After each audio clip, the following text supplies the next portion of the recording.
Everyone is having a good day and learning a lot. I should thank you all for being here, and for Munir and Dir Labas and his team for doing such a great job and actually bringing me all the way from China to share. And we just need a minute. For your clicker. Well, for my presentation, because right now it's just going to be a presentation. It's a picture of me.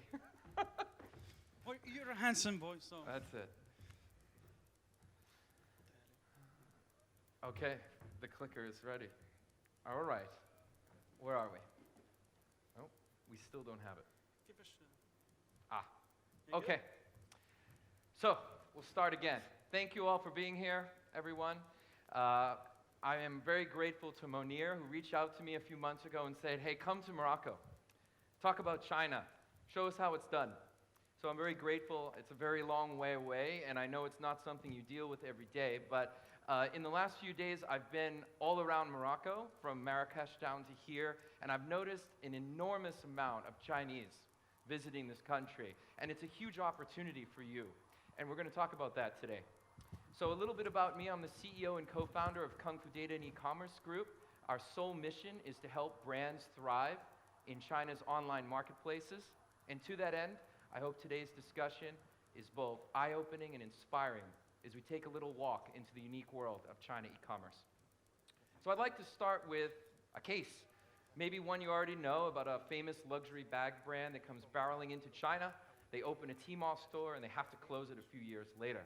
Around the time that they closed this store, they issued a statement to the press blaming the failure on Taobao counterfeiters and saying that they simply couldn't compete with the amount of people selling fake bags on Taobao.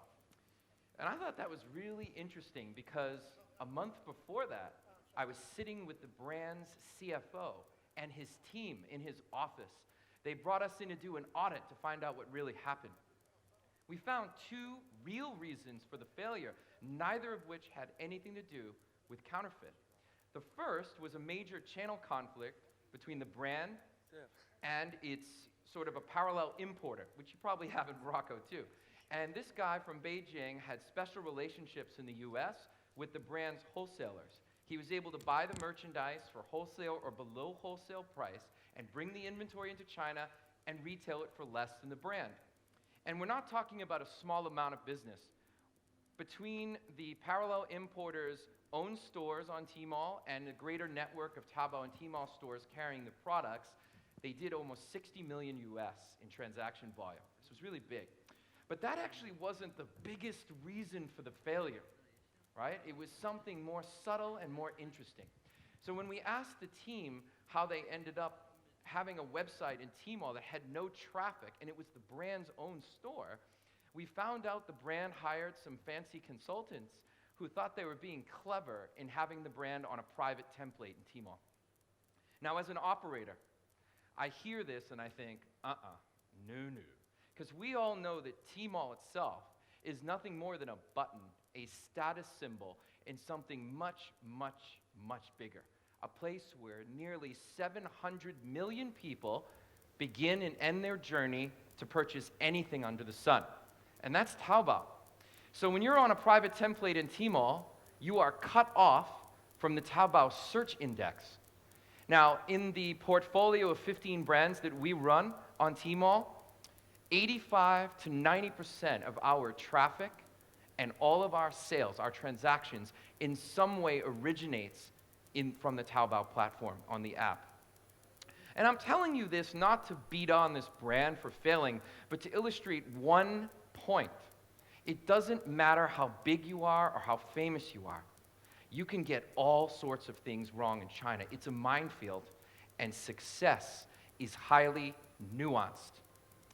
So when I tell people that what Jack Ma built is unique, and Jack Ma, for all of you in the room who are buying on Alibaba or drop shipping from China, Alibaba's biggest business is not export from China to the West. It's Tmall and Taobao, the two largest marketplaces in the world for e-commerce. And they're B2C, they're business to consumer or manufacturer to consumer spaces. And when I tell people it's unique, they look at me and say, oh my God, eBay is like a fake market. It's a flea market, or it's like not eBay, I mean, Taobao is like eBay, or it's a fake market, it's a flea market. And actually, it's none of those things. And then they say Tmall's like Amazon. And I say, guys, you're not getting it. It's none of those things. So I want to demonstrate the power of what Jack Ma built, what Taobao is, and so you can understand what we deal with every day, and then maybe be able to capitalize on it as an opportunity. So first of all, Taobao is the largest online marketplace in the world. This year, Jack Ma's entire ecosystem is going to do $1 trillion in transaction volume, which is very significant. So I asked one of my account managers to basically do a demonstration of what it's like to shop in the app. So I asked her to buy us a new lamp for the office. So I'm taking you through, these are screen captures of her phone screen, her iPhone, as she's ordering. So you type in something like high-end floor lamp, and you get your typical listings as you would on Amazon or eBay. She clicks one, and immediately she goes to a product page. With one finger, she can tap coupons that go automatically to her cart. But more interesting is with a swipe of her finger, she can drop the listing into a live chat with a customer service rep. Now, outside of China, customer service is a very small portion of business. But inside China, it's more than 30% of our sales. Customer service is more like a sales team, and you're expected to be on call. Consumers expect you to talk to them, not robots, and you cannot get away with automation. So what does that mean? I put the link in, and then I ask a question, and while I'm waiting, she goes over here and clicks this feature at the bottom in the store called Buyer's Collection. This feature is the entire functionality of Pinterest as a platform, and it's embedded into every single Taobao store. So look over here, the CS responded to her question, right? She posted it at 17 seconds into the search and got a response at 25. 8 seconds after she asked a question, a real human being answered it. So she's impressed. Hey, I'm going to ask another question. And while she's waiting for an answer, she clicks down here on Ask Everyone. This is another feature unique to Taobao. And what it is essentially all the functionality of Airbnb, Uber, and TripAdvisor, in the sense that merchants cannot interfere in this conversation. When you're allowed into this area of a store or group, you can talk to other people who have bought from the merchant without interference. So while you're trying to get into that, you have to follow the store. The second you do this, you end up in a Twitter feed that comes, the Twitter functionality comes into the app, and you receive all the content like you would in Twitter and Instagram and Facebook. It's the same functionality. Last, you have to check in like Foursquare. Okay, you get your points, so a form of gamification, and then you ask the group a question. And while you're waiting, you ask the CS another question, and so on. You choose your color, you get a response, you ask a final question, you pick up your embedded coupons, you go to checkout, and with a thumbprint and an Alipay account, you buy this merchandise in 1 second. Okay? Now, from the minute we started this process, from the time we started until the end, 1 minute and 17 seconds. The entire functionality of more than a dozen applications on your phone that you have to use separately is sitting in every Taobao store for free. And as a merchant, I have access to it and all your data as well. So it's very powerful, all that technology. And in and of itself is pretty impressive. But what should keep you up at night is this next slide. That was factory direct. I was dealing directly with the factory, talking to a customer service rep at the factory who's helping me customize my order and get it delivered to me. And it's personal and it's social. So I get all the aspects of what you're generating in terms of a business as content around the internet in one place. I can talk to the factory and buy M2C. To illustrate this, my wife ordered a TV. We needed a new TV, and we were sitting in Shanghai, and one Saturday morning, I'm exhausted. I was out late having fun with my friends. I get back, and there's a knock on the door, and it's like 10 in the morning. I'm like, who is bothering us at 10 o'clock in the morning? So I open the door, and there's a guy and an installation crew with a new TV. I'm like, oh, you guys have the wrong address. And he's like, no, you ordered this. So I screamed back to my wife, I'm like, Kate, did you order a TV? She's like, yeah, like a few minutes ago. So they came into my house, installed the TV, set up cable, set up a VPN, set up Netflix, and made sure I was streaming a movie on Netflix before they left. The entire time, from when my wife clicked buy now to when I was watching a movie on my new TV, 2 hours. 2 hours. Now, on top of that, did I pay for shipping? No. Free. Did I pay for the installation? No. It was free. Right? So you can understand that when we look at brands or when customers or foreigners are coming into China thinking they can use techniques or tactics or business models that they have over here, I can tell you it just doesn't work. What works globally doesn't work in China because you're not competitive. I can buy directly from a factory and have it delivered same day for nothing. And they provide that level of service. So, as an example, Google is irrelevant in China. It doesn't exist. It's blocked. Okay? Now, what does that mean? It means the whole ecosystem of purchase has evolved without search. So, people don't search to buy things. And you're like, what? No, they don't. This is what it's like in China. And it's extremely unique how they get to you, right? And I'm not kidding. There are literally hundreds of nodes of influence, hundreds of touch points in which a consumer could go on a journey to find their way to your brand and your store, okay? So understanding this, it looks similar. So I'm going to give you an example of 4 ways that consumers follow a purchase journey in China, just so you can get an idea of what this is like. So Douyin, I'm sure you've seen this logo. Outside of China, it's called TikTok. And it's that super viral, addictive, AI-driven video sharing platform, small, short videos, that has sort of taken over China. There's more than 600 million users now, and they've only been around for 2 years. And it's taking up about 2 to 3 hours a day of my own staff's time, which is very annoying, actually, as a business owner. But essentially, when you go into Douyin, you start following people like you would on Instagram, and you start following people you like, who are either famous or influential, or just people that have cool things to share. And while you're doing that, product links can come up. And if you click on a product link, you end up on a brand page inside Douyin, and then immediately you can end up on Taobao, at the store, buying the product, or on Tmall. This is the new version of affiliate marketing, and it has revolutionized affiliate marketing in China, and I think it's coming your way. Another example is consumers will go into this section of Taobao, all right, called live streaming, and I'm sure you guys do a lot of live streaming in your own country. On your phone, you're live streaming something, it's like FaceTime, only to a huge audience. Well, in China, this is extremely popular, it's a big functionality, and live streaming is essentially everything that QVC or Home Shopping Club is doing in one. And it enables everyone in China who runs a store to do it.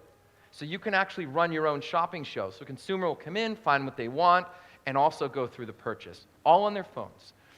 A third example is Xiaohongshu. This is Little Red Book. It is simply a community platform. It's a social platform where people from around the world, within China actually, traveling, discovering products and brands, and talking about their travels and their lifestyle, they share it, and it's particularly popular with influencers. And so when they publish an article about a bag brand that they find, you might read that, go to Taobao, search the brand, and buy it. And last, of course, is offline. It's very easy around China. You're walking around town to find like a Tmall kiosk like this, where you see a product, you scan the QR code, you can see what it looks like on your face, and you can order the product instantly. All of this is on mobile device with a thumbprint, right? And this is just 4 samples of hundreds of paths to purchase, right? Not a single funnel, but hundreds of funnels, right? So what does that mean for you as a merchant? I didn't mention this earlier, but I will now. Taobao has 80 million stores and 700 million users. 80 million. And 20 million of those stores are factories or people that make products. And they all have the same data and technology as a big corporation, like a TV station. You have that technology at your fingertips as a marketer. So what does that mean? It means it's a gladiator battle for screen real estate. A mobile phone screen has 50 square centimeters, and Alibaba Group is going to process $1 trillion through that phone screen this year. It's over 90% of our business. And you think about it, every square centimeter is $20 billion. So brands are fighting for screen real estate everywhere. And it's the most valuable real estate in the world. On a per square foot basis, there is no real estate that produces more revenue. Okay? In the old days, we used to do search optimization and event optimization. It's not that we still don't do these things, we still do, but the way the ecosystem has evolved and companies like Douyin have become integrated into Taobao, everything from social to commerce is all integrated. It's all merged together like a giant stew. And in that pot is all these different things, and you have to be good at almost every one of them. So it's very complicated. How do you become good at all these things, and why do you need to be good? Very simply, this stat should just shock you, but also it's something you can just accept and move from. And the 10% of stores own 90% of traffic and sales. This holds true across China. All right? And China is an expensive place to operate. So as a merchant, as someone who operates a lot of stores in China, you really need to do about $1 million US or at least 800,000, depending on your category of trade, on your margins, to sort of break even or have a commercial presence that's successful with a P&L that you'd be proud of. And in this case, very few, so 1 out of 10 will reach that threshold, okay? It's really a small number. Maybe even 1 out of 20 does more than $1 million US in sales. These 3 brands are our customers, and I'm showing you this for a reason. You notice that the brand dominates its subcategory. It's the brand name under a generic keyword. So the way people search in China to buy is brand plus thing they want. But it's never just thing they want, or that's a small percentage, right? They're looking for the brand, which indicates to them quality. And that influence of why they think that brand is good comes through a massive network of word-of-mouth nodes and influence nodes across the digital ecosystem that indicates to them that that's the brand they want, okay? And so you look here at these numbers. I know you guys are all in e-commerce, and these click-through rates and conversion rates are very enviable. Now, when you're at the top of the food chain in China, this is what you get, and it's a beautiful thing. And that's because traffic is branded in most categories. I'll repeat that. Traffic is branded, right? So you can't optimize for footwear as a keyword. It's just gone. You just can't do it. You have to brand your way in. So when foreigners approach China, what we say to them is that you need to have an unfair advantage. And you can get it 3 ways, okay? The first way is you can own a commodity, right? You can have control of the source of a commodity. I'll give you an example. I have a client that is a farming family, multi-generation in the US. They control this land in this place in Wisconsin, in the middle of the country, that grows a special kind of ginseng, which is used in Chinese medicine. And they have 60% of the world's supply of this product. So they control it, and Chinese can't go around them, it can't be copied, and they can't grow it anywhere else because it's a regulated product. So they're going to have a future forever in China, and it doesn't even matter if they're good at business. They own the commodity. Second thing you can do is have a disruptive technology or experience that resonates and takes over a category. As an example, Douyin, which is TikTok to you, is that. And they've literally just overnight taken over social commerce. And the third, the thing that is attainable for every entrepreneur in this room is brand equity, okay? It's brand strength. It's owning who you are everywhere and resonating with people in China. And it works. So, we put people through a lens. When someone approaches us to do e-commerce in China, or even just to launch in the Chinese market, we put everyone through a lens of 4 things: strength, commitment, resources, and support. And I'll be specific. Commitment and resources are extremely important, and they're vital, and you can't be without them. But there are 2 factors that trump all, and the most important is brand strength. If your brand is strong enough, you attract, or strategic enough, you attract the attention of Tmall, and they pump traffic into you for free. So these 2 things together create an unfair advantage. The stronger you are, the more support you get. The more support you get, the stronger you become. It creates a cycle which has winners taking all. That's why it's an extremely top-heavy environment where 90% of the business is in 10% of the hands. So the goal, of course, is to have a strong brand. And not everyone can do that initially, so you have to make it happen. So we get to work with, or are privileged to work with, brands from around the world that are very successful in their own categories. Even if they're not large companies, they've either started a category, or they're big in a subcategory, or in their region. And all of the brands, whether they're ready for China or not on this list, are great brands. And what's interesting is if you look over here on the not ready, a few of these were actually operating, and if you look at the success of the ones on the right and the failure of the ones on the left, or the sort of the business presence that isn't very, very strong and they can't make a commercial case to stay, there's only one thing that separates them: activation level, okay? So I'm going to give you an example of a brand that we launched in March, Duvel Group, okay? This is a beer portfolio from Belgium. It includes Vedette, Duvel, and one of my personal favorites is Le Chouffe, which is a Belgian ale. And from the first second we launched this store, it was a wild success. Within 3 months, they're doing $1 million a month. They entered 618, which is the second largest shopping event in China, behind 11/11, which is next week. And they placed in the top 10. It's unheard of. It was an industry record. 2 months after that, they beat Budweiser and Heineken, placing 7th overall in the category and 3rd among pure beer stores. And you're wondering, how did they do that? It was very simple. They're activated in China. Just like beer brands are in other countries, they're in bars, restaurants, shops, they're in stores, they're in hotels, and they've been pretty active in the market for 8 years. And of course, the craft beer trend has driven it home all over the world, especially in China and in the US. It's become a huge thing.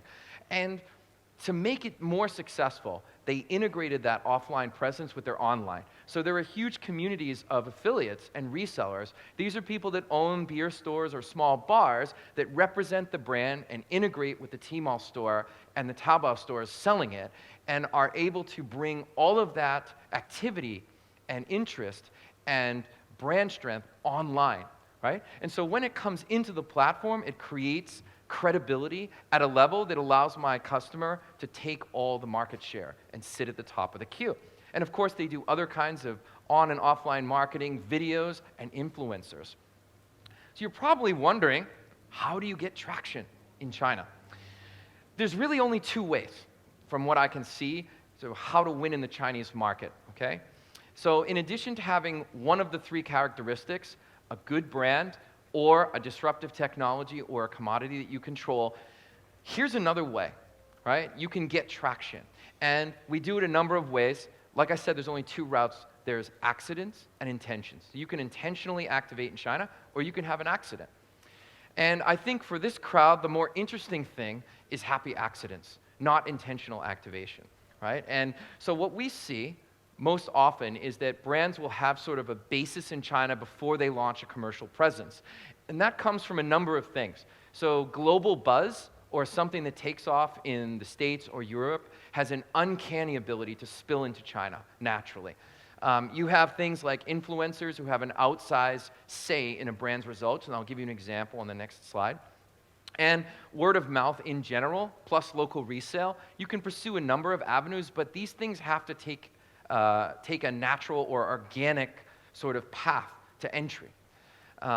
Now, on the right is a lot of bigger companies, right? They come into China and they make a huge investment, and it works, but it takes a long time. And sometimes it doesn't work because they didn't resonate with Chinese consumers. So I'll give you an example of a brand that was able to cause its own happy accident.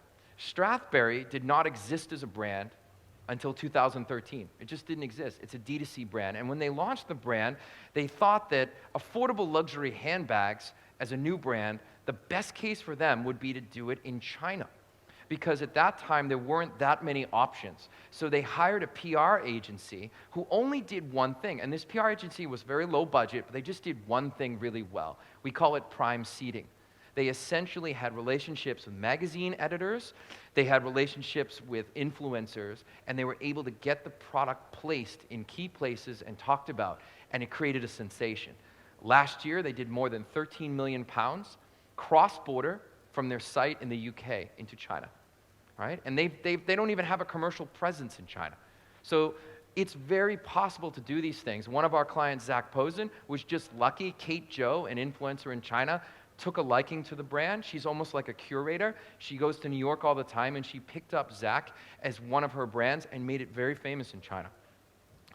So if you think of success in China e-commerce as a giant puzzle, what I see most is people focusing on all the wrong things. So they call me and they ask about logistics and warehousing and getting my money out, or how are we going to process payments, or ERP integration, or they have us do a P&L, as if you put $1 in and 20 comes out, like a magic ATM machine. I open up, I stick my card in the ATM machine, and out comes cash. Actually, China's the opposite. It's more like you stick your card in and you never get it back. So what's that missing piece?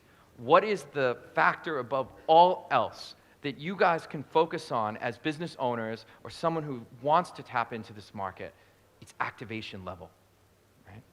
And I want to end this talk how it began, with a bit of respect for the uniqueness, dynamism, and strength of the Chinese marketplace, and understand this digital ecosystem is super competitive, and that there is one surefire way to get in, which I've shared with you. So now you cannot say you don't understand it, right? Or ignore it, or stick your nose up at it. And what I sincerely hope, is that someone in this room is already sitting there jotting notes, trying to figure out how they can have a happy accident.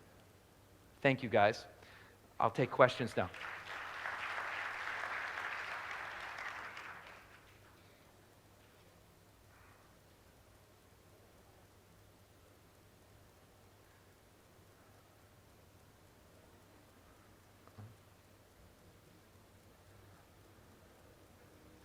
Oh, okay, a brave soul.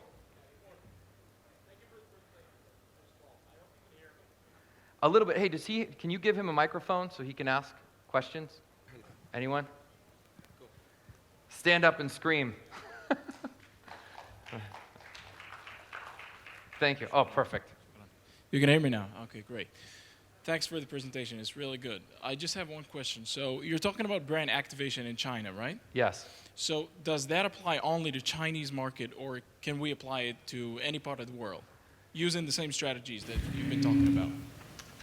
I think that's an awesome question for this audience. So what I would tell you is, while I don't operate outside of China, the concept of activation and getting your brand to resonate in a big way with a population of people or a consumer subset is probably the single greatest contributor to success in any kind of global expansion.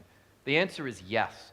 These techniques work. Actually, what's interesting about China is it's such a competitive place to do business. You're under extreme pressure all the time that you're forced to go into a position of defense. And the only true defense you have is defendable brand equity, which is why I always encourage people to spend all their energy on activation. Because the second it hits, your competitors can't keep up with you no matter what. Even in China, you float straight to the top. I think it's true everywhere. And I'll give you a great example. We have a client, I can't tell you who it is, but we're under NDA, but we have a new client that launched a business 3 years ago in the US, and their activation was very clever. It was so successful, they disrupted the travel category, the luggage category. And their actual activation is so powerful that it's spilled into China already. So we don't even have to try, it's going to be successful. They're going to have a $10 million store in their first year. I have another client just like them in oral care, same thing. They followed the pattern, and it's already super popular in China. So it's already like in the gray market, that Taobao market, there's already hundreds of thousands a month in transactions for us to recapture. So the game would be, how good are you at creating sort of that traction with your brand in a population? So that question is awesome. I think these techniques, this method, will work anywhere. Okay. Thank you very much for that. I have a second question, if it's Go possible. for it.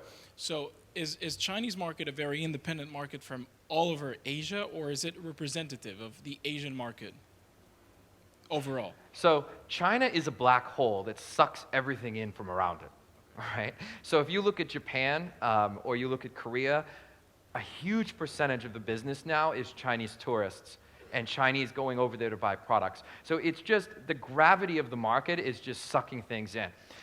To answer your question more directly, while China is that big and powerful and it represents a huge percentage of overall commerce globally, right? I think China e-commerce is 40% of the global total. Asian markets, each one is very unique. What's happening now is that Jack Ma has bought, or Alibaba has bought Lazada and a few other platforms in Asia and is trying to take over everything. So already, I was in Vietnam 2 weeks ago, and actually things have changed even there. People know Tmall, Lazada's transforming to become more like Tmall, and I think China e-commerce, that format, what you see here, is going to be in all the Southeast Asian countries very soon. All right. Thank you very much. You're Thank welcome. Anyone else? Be brave. Raise your hand. Excellent. Please. Yeah. This gentleman. Hello, everyone. My name is Harbul Yusuf. First of all, I want to thank you so much for your valuable information that you give us. My question is about a case if I have a product and I want to sell it in China. There should be, you mentioned the activation issue in a Chinese market, like triggering events, like have an event in China that leads like to help me to sell my products. You get me? I do.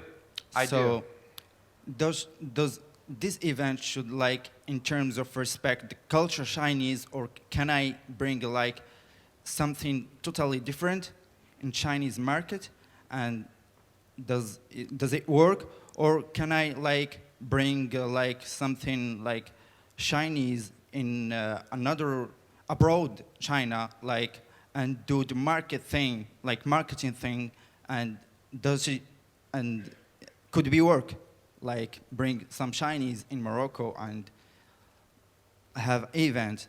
Does it work? Okay. All good questions. There's 3 things there, right? I'm going to answer it a different way. So most of the success that we see in China e-commerce is an accident, right? So most people don't go to China and invest and set up shop there. It's actually very expensive to do that, and it can be easy to fail, right? The best thing you could do is actually travel retail, which would be to do it here in Morocco and have the Chinese that are coming here already bring it back to their home country.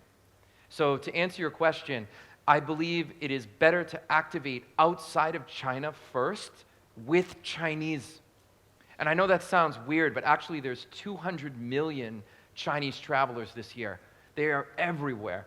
And then your goal then would be to have these kinds of events or this type of product introduction, but invite the right Chinese people to be exposed to it and get them to become fans, or really endorse your brand and your products and take it back to China and then naturally talk about it. And that creates word of mouth that is amplified very quickly. So one of my clients, as an example, when they launched, what they did was months before, they invited a very famous influencer to come to their factory in Australia and spend like a week. And they did all these movies and filming. That woman has 27 million fans. And then they invited a few others. So they had almost 100 million people in China exposed to the brand and the products, not in China, in the home country, in Australia, and it took off. And they're doing millions a month. And I see that all the time. So the really key question is whether it makes sense for you to activate here for China or in China with your products. And I would say it's here, that you can actually do everything here. And what I saw in Marrakesh, which was very interesting to me, is an incredible quantity of Chinese tourists, which is exactly what you want. And Morocco, I found out from my staff, has an amazing reputation, especially Marrakesh, with Chinese as a destination to travel. So you could actually activate your products in Marrakesh. You could have it on the tour in the travel retail locations and create that response. And by the way, people do that everywhere. My clients in the UK, in Paris, in New York, in London, all of these places, that's how they do it. And you're sort of creating a happy accident. So I hope that's helpful, but I really think instead of going to China, do it here, and I think it'll have a much bigger impact, and it'll look natural. right? It'll look like a natural success, which is what you want. Okay, thank you so much. You're welcome. Anyone else? Ah, a brave soul in the back. Please step forward.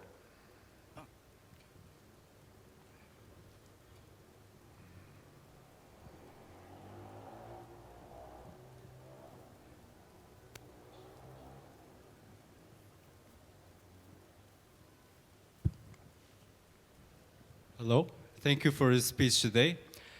So I want to ask you about if China is blocking Facebook ads and Google ads, Facebook and Google, so we can't advertise, because we are used to Facebook ads and Google ads, like display and PPC. So what's the way that for online marketers can advertise the products on in China? Okay. So if you remember back on the slides earlier, which is not on the screen, consumer purchase journeys in China, they're all happening in 3 places. So actually, you don't need to do like Facebook, Instagram, Actually, you can run the exact same type of advertising within Taobao. So it's all happening in the marketplace. So what you deal with outside of China is things happening in silos. Like you have Instagram, and then you have to run an ad, and then someone clicks and leaves Instagram and goes to your store or to your Amazon shop to make a purchase. In China, it's seamless. It happens all in the same place. So the equivalent in China of Instagram is, I guess right now, it's more like Douyin, okay? Which is TikTok to you. It's the short video platform with all the creators. And there's stacks of influencers with people with huge followings, and so you can do that kind of native advertising where you embed product links and stuff, and you sponsor those creators, and they will have those ads running, and the product, it's integrated. So those creators are affiliates to your store inside Taobao. So it's instant, or in Tmall. So basically you run the ad, they get dropped straight into Tmall, they see all the reviews, everything, and they make a purchase right there. And they can do it with a thumbprint like that. It's like 2 seconds. Click, boom, done. So it's actually more advanced than what you see in Facebook and Instagram. In fact, Mark Zuckerberg is copying WeChat and a lot of the features of Chinese platforms now. So a lot of the functionality you have as an advertiser is actually a copy of what happened in China 5 years ago. Okay, thank you. Yeah, did that clarify it, or do you? Yeah. You sure? Okay, excellent. Next, anyone else? Don't all raise your hands at once. Please. Anyone? Okay, I guess that's it. So first of all, I want to thank everyone, and I really appreciate these questions, guys. They're great questions. I'm going to be here for the full 3 days. I'm running a workshop tomorrow morning, which is much more in-depth than a keynote. And for those who are interested in understanding how to activate in China, the whole first section is on incubation, the incubation of brands. And then we're going to go into gearing up, getting your documents ready, what you need to invest, and then also what launch looks like and all the workflows. So if you're interested in learning from zero to launch, how to set up in a successful way in China, please join me tomorrow morning's workshop. And you can add me on LinkedIn. Oh, I guess you can't do it anymore, but if you add me on LinkedIn or you go to our site and opt in, we publish a lot of really good content on China. You can learn all this stuff. It's all free, and it's just a part of what we do. So thank you very, very much.